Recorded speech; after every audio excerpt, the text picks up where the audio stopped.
can't miss tie-in ice cream flavors, film-accurate real-life playthings, and effortlessly cool futuristic tools. Just about every soul alive wanted to get their mitts on these awesome cinematic items. It's just a shame they never actually existed outside of the worlds of talking toys, big green heroes, and space wizards, eh? Gareth here from WhatCulture.com, and here are 10 times you wanted things from movies that didn't actually exist. Number 10. A Pizza Planet Experience, Toy Story. From the second Pixar unleashed the first ever adventure featuring the soon-to-be iconic Woody, Buzz, and the rest of Andy's toys in theaters all around the world, it was plain to see that Disney was set to rake in more money than they knew what to do with, based on figurines and various tie-in toys alone.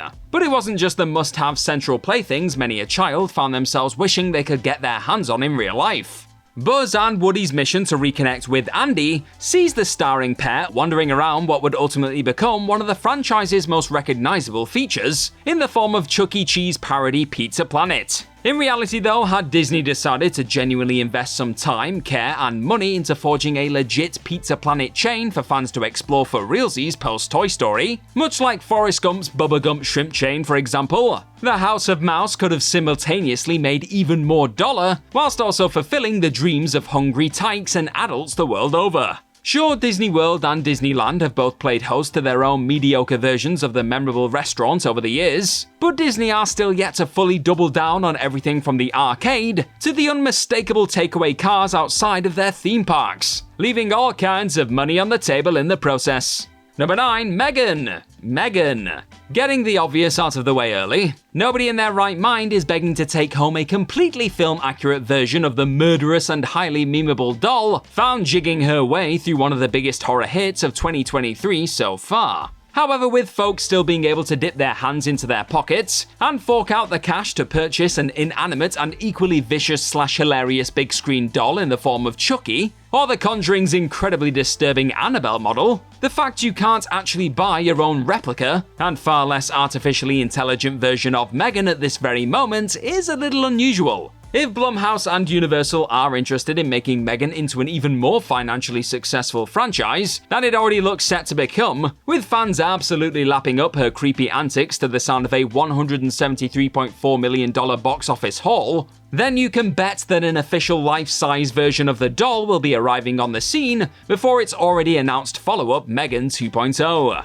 As things currently stand though, there's still not actually an official Megan replica available to add to your unsettling cinematic doll collection. Number 8. Atom Zone: Alien Resurrection. On top of ultimately creating the 2000 tie-in video game that would eventually be released 3 years on from the film itself's debut, Argonaut Games were also tasked with creating a game that would solely pop up in the feature alone. Said arcade game was visible on the Betty ship and went by the name of Atom Zone, with many stopping by to take in the latest xenomorph action going down in Alien Resurrection, likely wondering when they get the chance to dive into the cool-looking Atom Zone adventure for themselves at some point. Only despite actually managing to create a fully playable game at one stage, the game was ultimately reduced down to merely a demo that only contained what the director required for the flick. There was actually talk of offering Atom Zone as a sweet free additional piece of content when unleashing the aforementioned eventual tie-in game down the road. But that idea also failed to become a reality on the back of the main game being so damn tasking to create in the first place. So fans just had to settle for glimpsing the still unplayable arcade game in the finished Resurrection PlayStation game's Betty level instead. Number 7. Red Apple Cigarettes and Big Kahuna Burgers: Tarantinos Universe. Hot on the heels of taking in just about any Quentin Tarantino slice of routinely iconic brilliance, you'd be forgiven for finding yourself scouring the internet for everything from Hawaiian shirts to a bright yellow bodysuit. Yet while it's not all that difficult to land a suave black suit or an oversized white shirt, trying to secure yourself some of the intriguing consumable elements on show in QT's world is a far more frustrating task. That's because despite being slipped into the chaos as though they were a standard everyday part of the average Joe and Jane's life, everything from the Red Apple cigarettes to the mouth-watering Big Kahuna burgers seen occupying the likes of Pulp Fiction, Once Upon a Time in Hollywood, and many more are actually entirely fictional entities. You would be lying if you stated that you'd never once imagined what that particularly juicy-looking Big Kahuna in particular actually tasted like. And while you could just hop onto YouTube and learn how to craft your own version of the Tarantino classic, it still isn't quite the same as the feeling you get pulling up to the legendary restaurant and ordering what the French call a Royale with cheese. Now, replica packs of red apples are actually out there, admittedly, but without any actual ciggies within. Number 6, a Buzz Lightyear with proper wings, Toy Story. Returning to the animated Toy Story sphere now, and to one of the dynamic duo just about every child on the planet ended up sprinting around their front room with at one point or another. And it was during said bouts of enthusiastically reenacting some of the hit franchise's most iconic moments, such as Buzz Lightyear falling with style around Andy's bedroom, for example, that a rather depressing reality washed over many an innocent child. Upon slamming the Space Ranger's big red button on his glowing green chest, many braced themselves to see the unquestionably awesome wingspan of the big screen hero up close for themselves. Only when said reveal did actually go down, it soon became apparent that their Buzz wasn't quite as, well equipped as the movie version, let's say. Admittedly, having the real-life Buzz sport a similar size wingspan as the one he's found rocking in the series would have likely increased the chance of an overly curious kid losing an eye. But that was still a price worth paying to fully live the dream of having a film-accurate Lightyear soar around your living room on Christmas morning. Sadly, those youngsters were forced to make do with a somewhat stumpy-winged Buzz instead.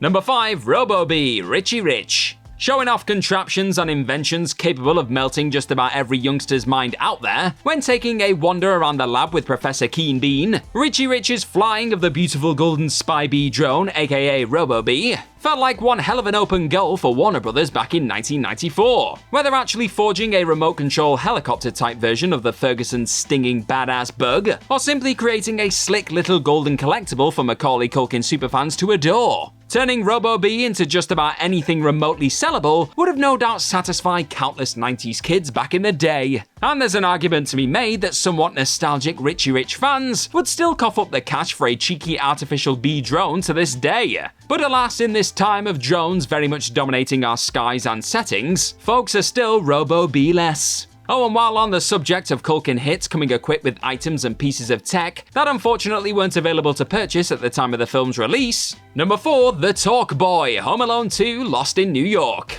With the first appearance of Macaulay Culkin's Kevin McAllister in Home Alone leading to so much commercial success, both at the box office and in toy stores, John Hughes and the rest of the folks bringing the sequel to life felt it would be an ace idea to debut a toy in the follow-up that just about every kid on the planet would desperately want upon witnessing Lost in New York. Sure enough, the unleashing of the Talk Boy, a handheld voice recorder, led to the item's creators, Tiger Electronics, legitimately making the real deal that would be made available that Christmas to buy. The only issue was that their version of the Talk Boy didn't possess the same voice modification setting used by Kevin in the flick, meaning not that many kids were all that interested in this inferior product. By the following year, though, that all-important feature was finally present in the deluxe Talk Boy. And the toy was so damn successful that the company struggled to produce enough of them to match the extremely high demand. After all, what child wouldn't want to possess the tools to easily book themselves into a 5-star hotel in NYC, eh?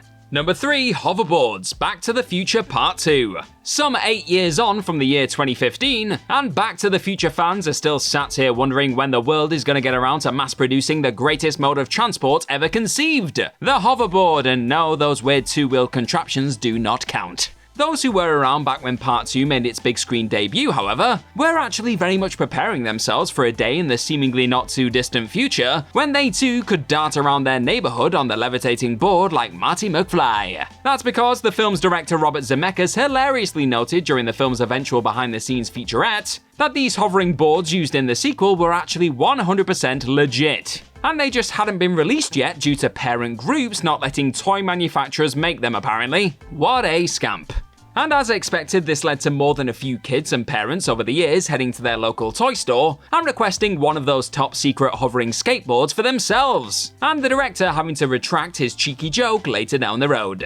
Number 2, Super Ben and Jerry Flavours, Marvel Cinematic Universe. Just how close were fans to actually being able to march out to their local supermarket and dig into their favourite brand of Avenger-themed ice cream, I hear you ask? Well, according to the talented minds behind the scripts for Avengers Infinity War and Endgame, Christopher Marcus and Stephen McFeely, Hulka Hulka Burning Fudge and Stark Raving Hazelnuts becoming a tasty reality was at the very least discussed at one point. This wouldn't have been the first time that Ben & Jerry's would have unleashed a tie-in flavor by any means, with the company creating everything from a Barack Obama to a Tonight Show variation over the years. However, in a seriously disappointing development for ice cream and Marvel scoffers, Ben & Jerry's will confirm in a statement in the lead up to Endgame that fans would have to suffer as this flavor only exists in the MCU. As Marcus himself put it during a quarantine Infinity War watch party though, why that didn't happen is one of life's great mysteries. Number 1. Lightsabers, Star Wars. Now sure, if you really find yourself desperately needing to scratch that itch of fighting off waves of stormtroopers with the sacred weapon of the Jedi and Sith, then you obviously can acquire a variety of still rather awesome replica lightsabers for your daily dose of swooshing. But when it comes to the genuine article, there isn't a Force-sensitive supporter walking this earth today who hasn't found themselves wishing at one point or another that they could legitimately live out that long-time fantasy of wielding an actual laser sword.